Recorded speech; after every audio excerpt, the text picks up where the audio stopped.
Coming up on Forbidden Secrets. Sacred plants, natural medicine for the body and mind, known only to native medicine men. One of the powerful secrets of the shaman is the fact that they can transfer these plant energies to people.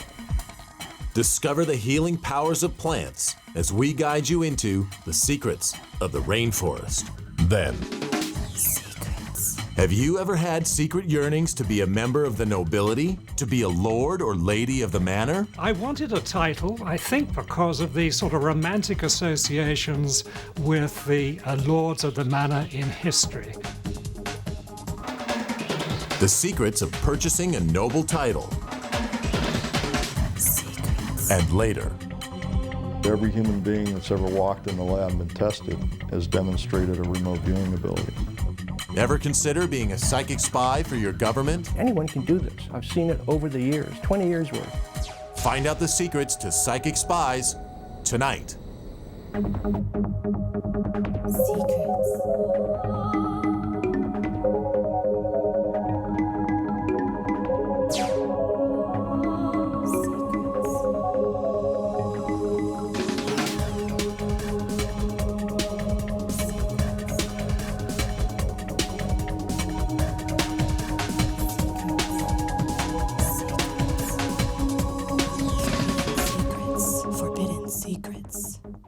For thousands of years, people have tried to tap into the secret healing power of plants.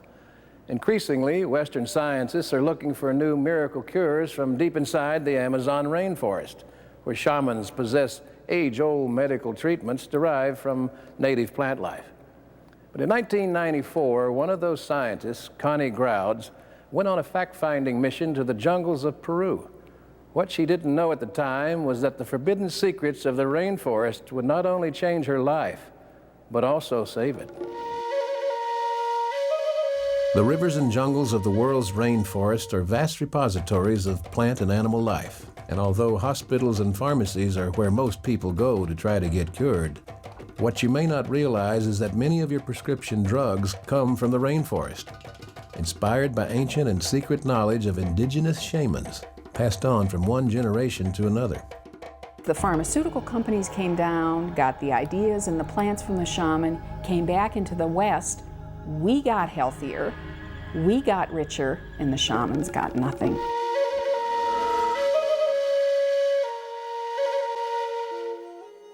During the past century, Western pharmaceutical companies have sent their researchers into the jungles of the world on a quest for cures to humanity's ailments. Soon the secret knowledge of healing plants that shamans had learned over the generations had been tapped, synthesized, and processed into little pills. Today, the results of these efforts, combined with advances in modern chemistry, have yielded hundreds of powerful medications. I'm a pharmacist who has worked in the world of conventional Western medicine for nearly 30 years. I really believed the fact that the magic pharmaceutical synthetic prescription drugs were going to save the world. That's what I had been taught. Although Constance Grouds is the epitome of the classically trained Western pharmacist, she has a secret that many in her profession would hardly believe. I'm also a shamana who has apprenticed in the world of non-rational healing for nearly a decade. I stand with my feet firmly planted in two very different worlds. All medicine originally was from natural sources. Animal, vegetable, or mineral. There wasn't anything else. We hadn't invented modern chemistry yet. So the history of medicine and pharmacy comes from the plant kingdom. If you walked into any corner store pharmacy on your block, 25% of the prescription drugs on the shelf today come directly from plant sources. A decade ago, Grouds became disillusioned with the lack of curative success standard pharmaceuticals were giving her patients. I began to question the effectiveness of pharmaceuticals. Well, how come I was filling prescription after prescription, and why these people weren't getting cured? Why they weren't simply moving on with their lives? Enticed by an advertisement in a pharmaceutical trade journal, Grouds was drawn to Peru in search of the source of healing plants. Grouds' first journey to the rainforest literally changed the course of her life, as she and fellow scientists followed a 2-week crash course in rainforest botanicals, led by an indigenous shaman named Don Antonio. From birth, Don Antonio's life had been synonymous with the rainforest and spirituality, having been pre-selected as a child by his community to pursue the life of a shaman. One of the powerful secrets of the shaman is the fact that they can transfer these plant energies to people. And that is the healing force behind everything. It sensitized me in a way that seemed to make me very vulnerable and very open. I felt like I could hear things more clearly and smell better, and that life was even more real than it was before. And as the days went on and the more lectures and deeper into the jungle we went, that sensation never went away. The lessons of the rainforest resonated strongly with Connie Grouds, especially when she learned she had thyroid cancer. After successful surgery to remove the cancer, Grouds returned to Don Antonio's village. Grouds embarked on a 2-year apprenticeship with Don Antonio to become a shamana. Now Connie Grouds balances 2 radically different worlds in the pursuit of healing knowledge and has established the Association of Natural Medicine Pharmacists as a way to help reveal rainforest medical secrets to more and more people. You'd be surprised at just how common many rainforest plants are in modern medicine. Curare is a green heart-shaped little leaf plant, and it grows in the Peruvian Amazon rainforest. And the reason it's important to most of us is because it is used in our Western medicine as a pre-surgical medicine. It's the paralysis and the relaxation of the muscles that we use here in our Western medicine to relax us before we go into surgery. It is used in the Peruvian Amazon rainforest as a poison to hunt animals. So virtually everybody who's had any kind of surgery here in the West has already got Amazonian rainforest plants in their bloodstream. A far less known rainforest cure is called sangre de gato, or dragon's blood. It comes from the tree of a very commonly found plant in the Amazon that if you whack the tree bark with a machete, it bleeds red blood. It has wound healing properties, and our studies here in the West, in rat studies, show that it heals a wound 70% faster than it's used. So it's starting to show up here in America as an herbal product. Cat's claw has been very popular here in America since the mid-1970s when it was discovered in the Peruvian Amazon rainforest. It's probably in the top 20 herbs sold here in America for its antibacterial and immunostimulating properties as well. So we have the rainforest right in our own backyard. But of all the plants that Connie learned about, one in particular stood out in its ability to speak to the spiritual world: ayahuasca. The Amazonian rainforest shamans use ayahuasca as a spirited herb to help open themselves and their patients and their students to the spirit realms. So, of course, if you drink this ayahuasca brew, this sacred spirited plant medicine brew, half an hour later, some altered state is going to happen. And that's the nature and the chemistry of that particular plant. For Grouds, the ritual of the ayahuasca healing represented a significant bridge between Western medicine and indigenous shamanism. Western medicine does not understand the spiritual aspects of what's going on with us. And the shamans themselves do not know the modern scientific technology. The interesting thing, though, in all of this is the fact that neither kind of medicine is complete without the other. What we really need here in the West is spirited medicine by spirited healers. We need to keep our technological wizardry in our modern chemistry, and we need to add the spirit behind it.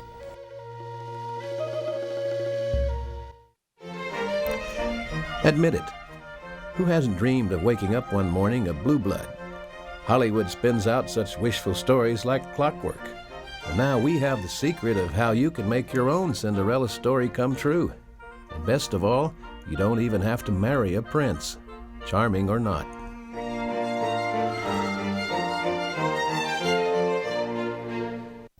Acquiring a title?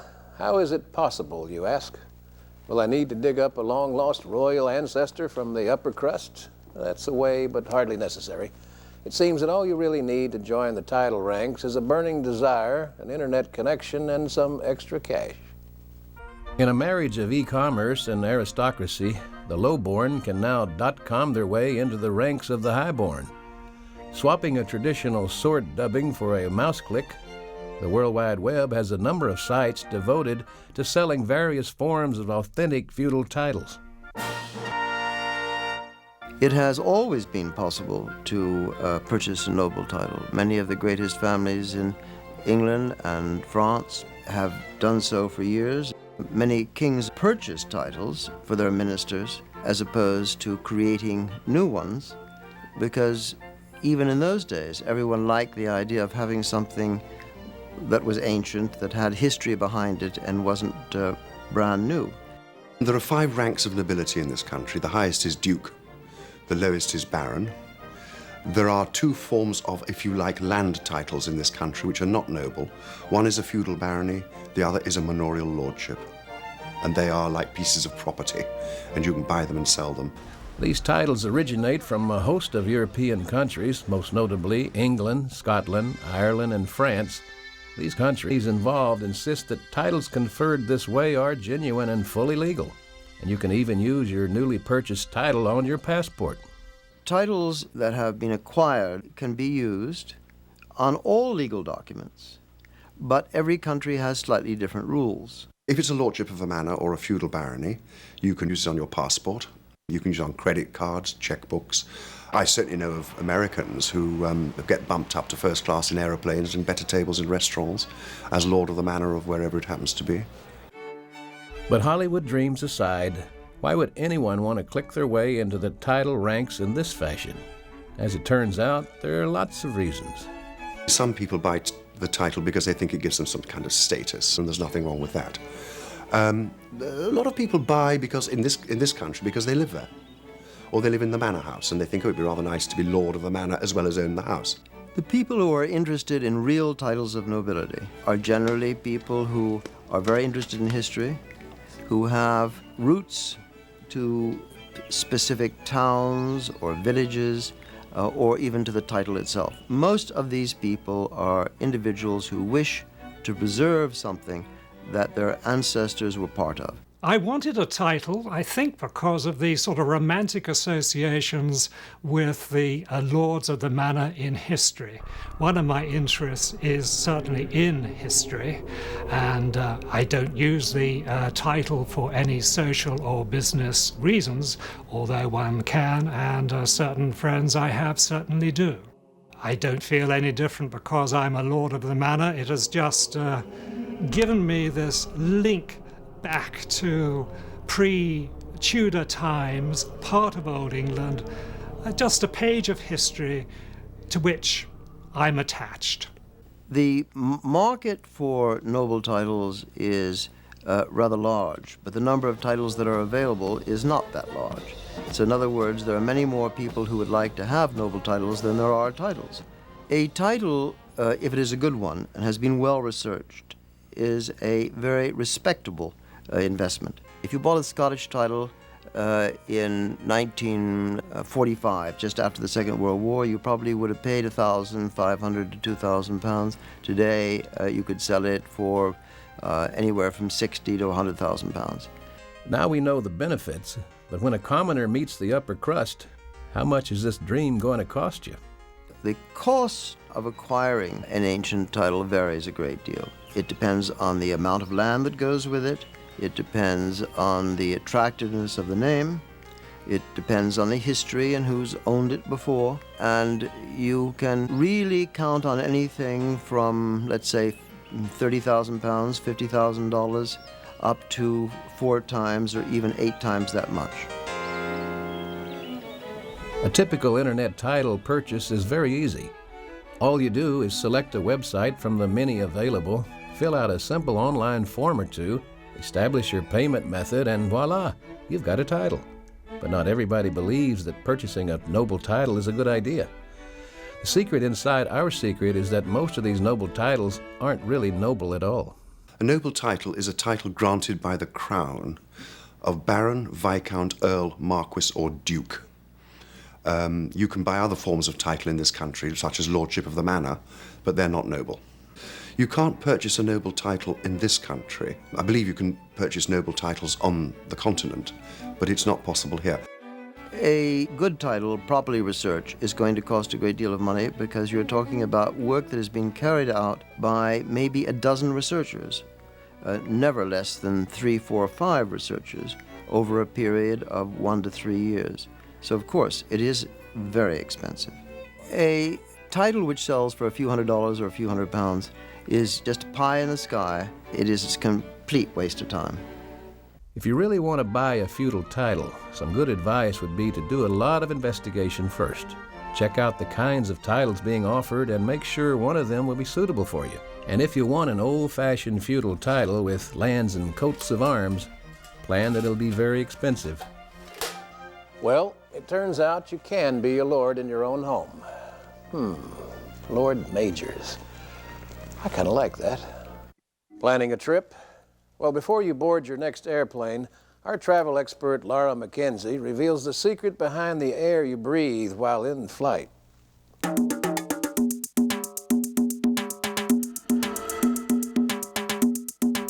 Many airlines process their cabin air with a mixture of pure outside air and recirculated cabin air. The process saves money, but could cost you your health. Basically, an aircraft is like being in any other public space. Certainly, if you're sitting next to somebody who has a cold or some type of respiratory ailment, there is a chance that you could be infected. In 1995, 4 people were infected with tuberculosis by a fellow airplane passenger.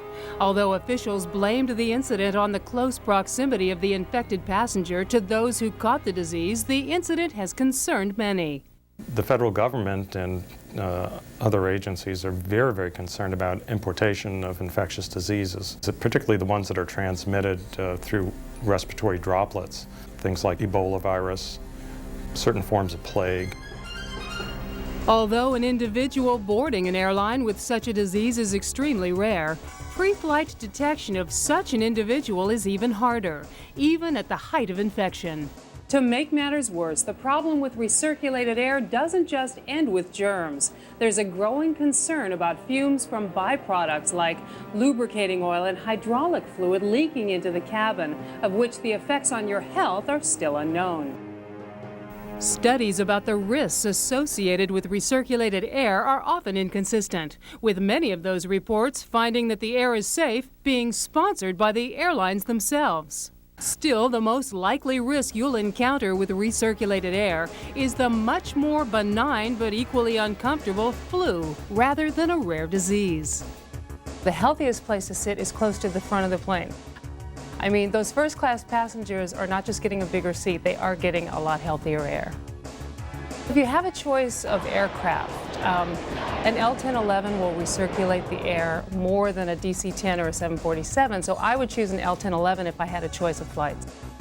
And finally, complain in writing and on board. The pilot often has the power to draw more fresh air into the cabin, but he's discouraged to do so by the airlines because the extra fuel used costs more money. Secrets.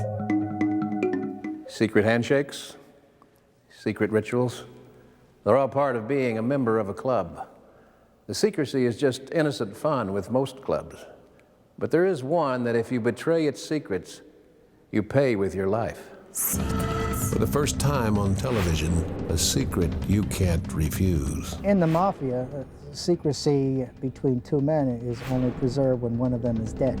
Based on actual FBI surveillance tapes, we will reconstruct the Mafia initiation ritual. See how a made man becomes a Mafia member.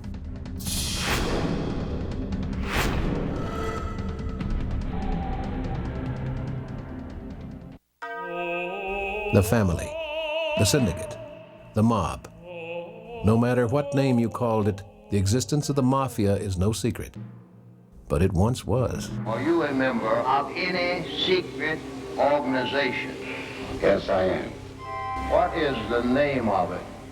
Cosa Nostra in Italian. Cosa Nostra in Italian. Our thing and our family. Due to decades of organized crime investigations, what once was secret is now well known. We know how the Mafia began in Sicily, as a cutthroat kinship of middlemen serving the ruling classes. Most of the population were impoverished peasants who didn't own any land. And the landowners either lived in the big cities of Sicily or they lived on the mainland of Italy.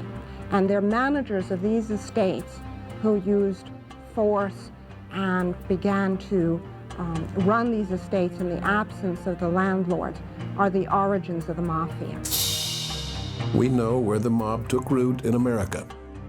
New Orleans was the first American city that the Sicilian Mafia began to inhabit. And long before New York or Chicago or any other, they were attracted to New Orleans and to the state of Louisiana because it resembled somewhat Sicily. And so they came here in droves, and by the turn of the century, we're talking about by 1900, there were about 100 mafiosi in New Orleans. From movies and books, we know all too well how the Mafia matured on the mean streets of New York. Really, the modern American Mafia, as we know it, was born up on those streets in the boyhood rumbles of guys like Luciano, Lucchese, and Frank Costello, and Vito Genovese. They all knew each other, and they were all in the same, what was called a borgata. Borgata means like a gang of delinquent boys. And there is no secret that when we outlawed booze, it only fueled the rise of organized crime. Today, the mob runs a global racket with an estimated 100,000 workers, but true Mafia members number less than 2,000. Made men, as members are called, are so few, and the initiation ritual was thought so sacred that this last secret of the Mafia seemed untouchable. A made man is somebody who goes through the initiation rites, who's usually paid his dues. Now, in the 1930s and 40s, you paid your dues by killing another man as well as going through the blood initiation rites. But in 1988, the FBI bugged a meeting of a New England Mafia family. What you're about to witness is a reconstruction of the initiation ceremony recorded by the FBI. The candidate is brought into a darkened room. The lights are switched on. The initiate sees that members are holding knives to all parts of his body. The candidate kneels and holds a knife to his heart. He vows to stab himself rather than betray his brothers in the Mafia. I swear never to divulge this secret, to obey with love the code of silence. The candidate's trigger finger is then cut. His blood is mixed with the sponsoring member's blood. The blood is dropped onto a card bearing the image of the family's patron saint.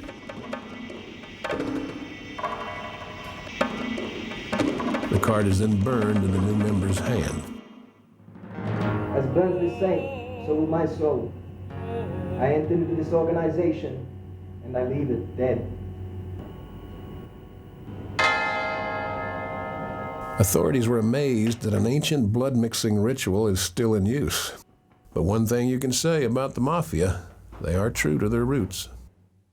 Along with physical courage, reciprocation of favors, it shows that you belong to an organization that just cannot be penetrated.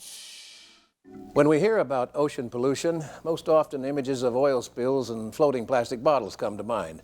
But there's another kind of ocean pollution that is far deadlier to sea life than you could ever imagine.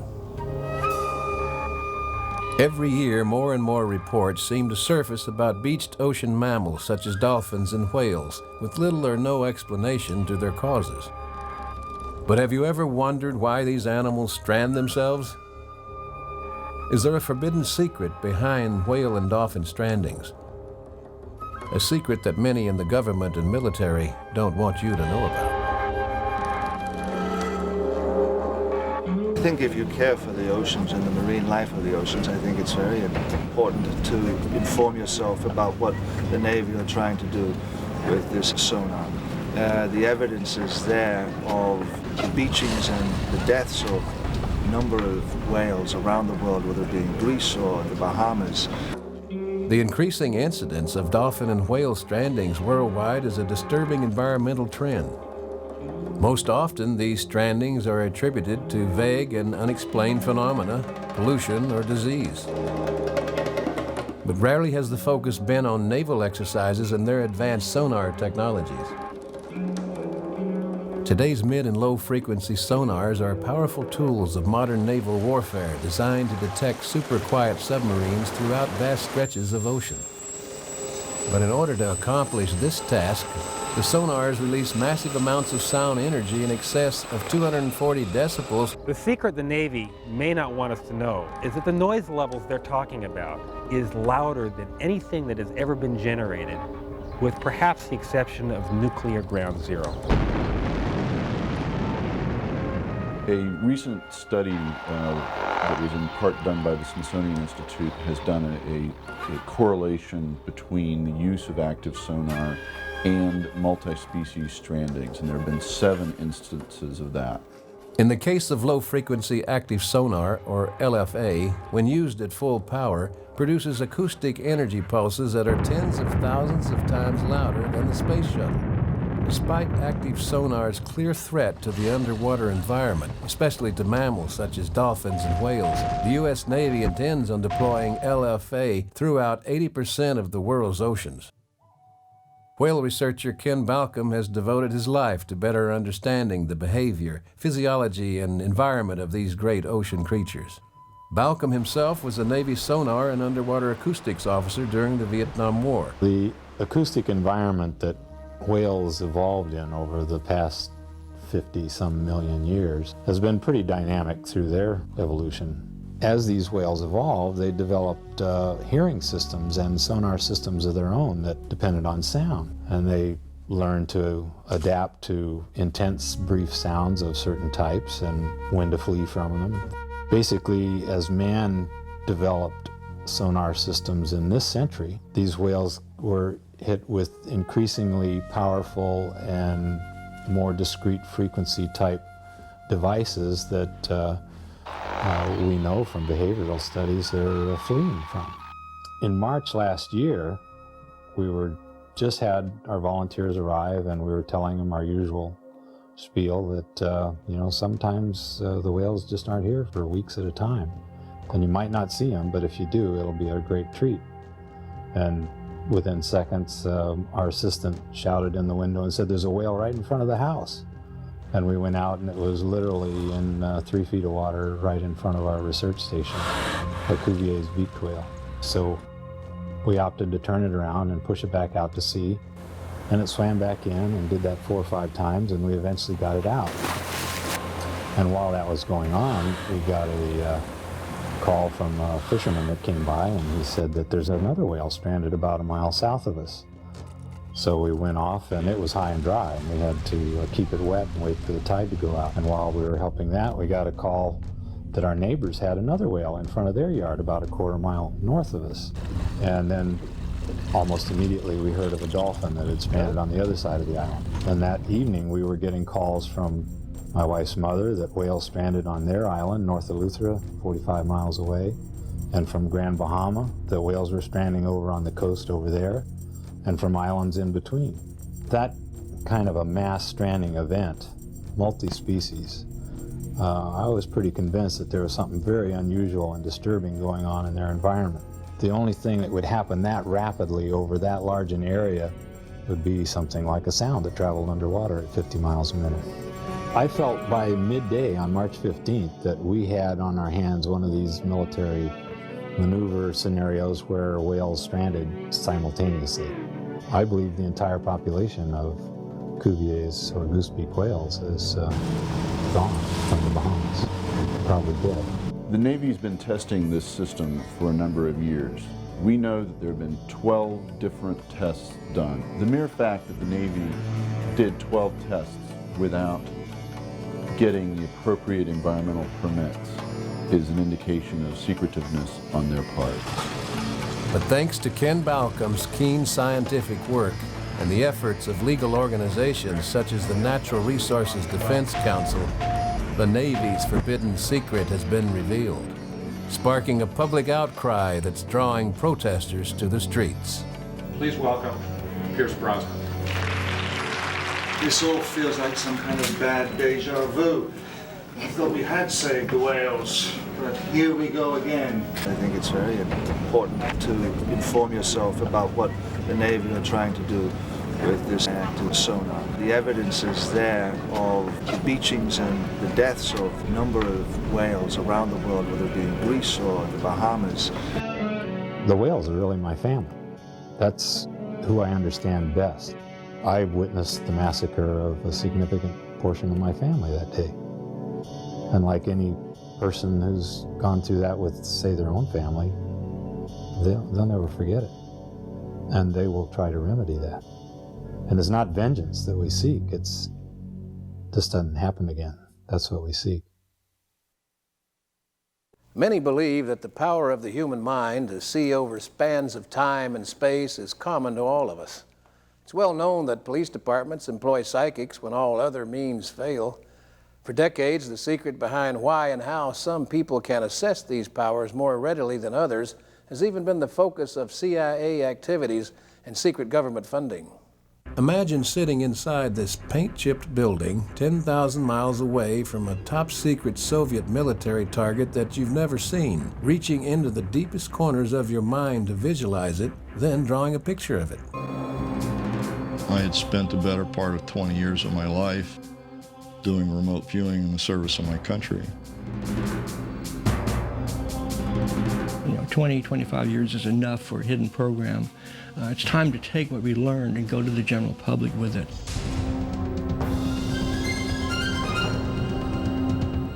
America and Russia waged a high-stakes ideological, technological, and military battle that became known as the Cold War. Both superpowers secretly engaged in a race to develop the perfect spy, someone who could glean vital state secrets telepathically, risk-free, far from the line of fire. U.S. government agencies, including the CIA, DEA, Secret Service, and Joint Chiefs of Staff, spent $20 million paying people to do just that. Joseph McMoneagle, a career military man recruited by the Army Security Agency in 1964, carried out over 400 classified missions involving a form of psychic espionage called remote viewing.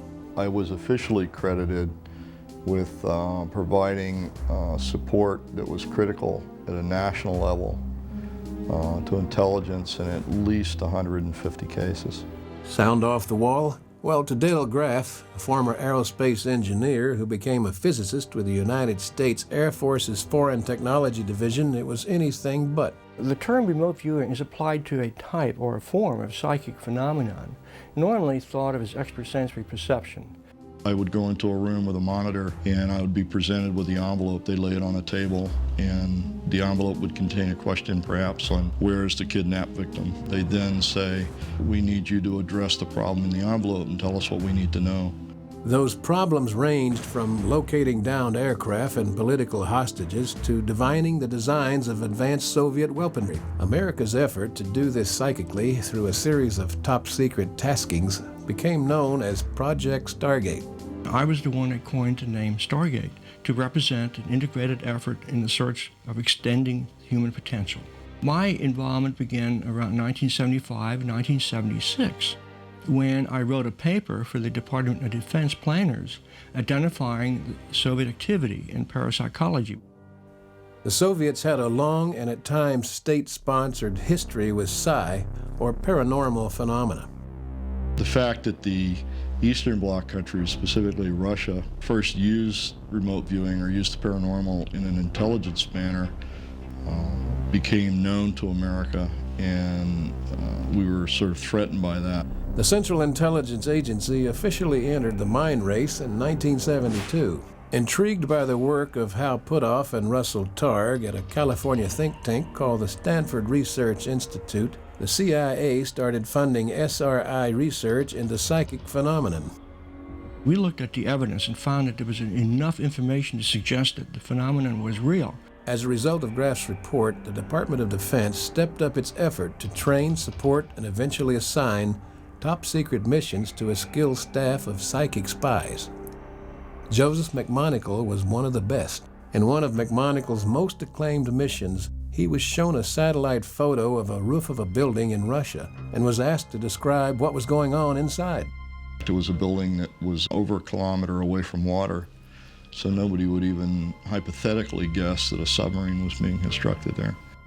In fact, inside the buildings, the Soviets were constructing a giant Typhoon submarine, the first of its kind. He was able to sketch the submarine, which we later learned. We didn't know it at the time. And it had very unique characteristics which were not believed at the moment in terms of how the launch tubes for the missiles were angled. That didn't make any sense. And then he also made a prediction that a couple of months later, 3 months later, that it would appear in the harbor for the first time.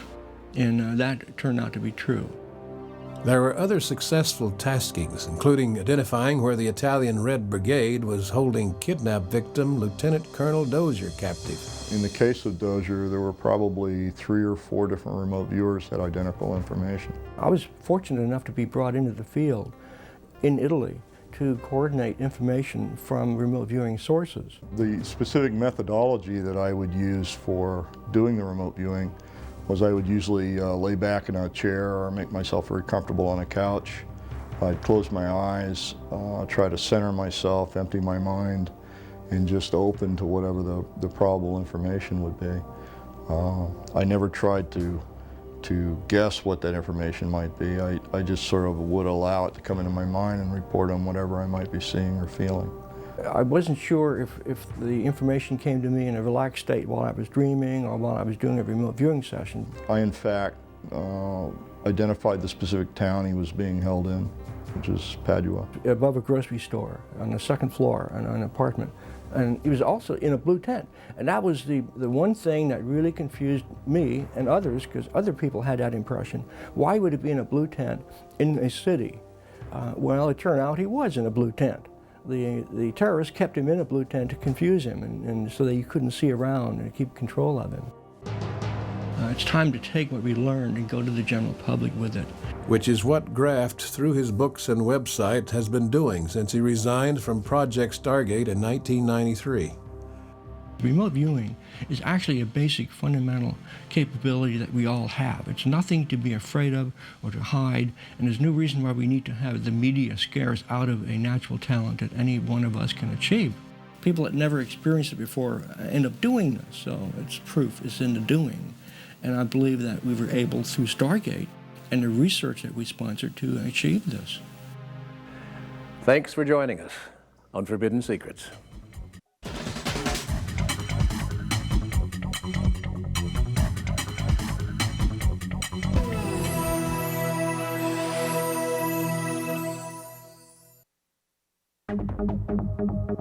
Secrets.